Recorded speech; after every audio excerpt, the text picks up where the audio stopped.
Let's see if we can wrap up the sentiment of rationality in The Will to Believe and Other Essays in Popular Philosophy. Looking at James' final two paragraphs. He says, "To sum up, no philosophy will permanently be deemed rational by all men which, in addition to meeting logical demands, does not to some degree pretend to determine expectancy, and in a still greater degree make a direct appeal to all those powers of our nature which we hold in highest esteem." What does expectancy mean? Well, he has explained earlier in the text that a properly empirical philosophy must be able to allow us to act with a view towards the future. And also, it ought to make a direct appeal to all those powers of our nature which we hold in highest esteem. So, a philosophy which is properly rational will enable us to act with a view towards the future. And will make a direct appeal to those powers of human nature which we think highly of. What are these powers? Well, you don't read the next sentence. You might want to say free will and a moral sense, the ability to know that some things are better than others, and the ability to choose to act accordingly. That's good. That's good. I don't think James would object to that, but let's keep reading. Faith, being one of those powers, will always remain a factor not to be banished from philosophic constructions.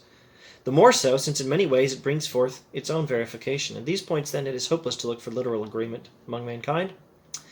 Okay, so a rational philosophy must enable us to act with a view towards the future, and must allow us to act with a view towards the future, in part at least, by drawing on those powers of human nature that we think are so important, one of which is faith.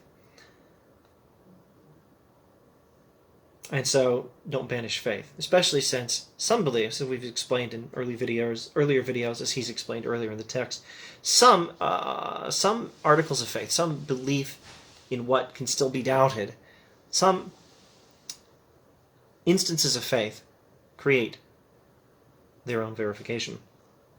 The evidence comes in after we choose to believe. The ultimate philosophy, we may therefore conclude, must not be too straight-laced in form, must not in all its parts divide heresy from orthodoxy by too sharp a line. There must be left over and above the propositions to be subscribed another realm into which the stifled soul may escape from pedantic scruples and indulge its own faith at its own risks, and all that can here be done will be to mark out distinctly the questions which fall within faith's sphere. In other words, the best philosophy won't put too much effort into writing a system of orthodox beliefs by which you may distinguish a heresy from an orthodoxy.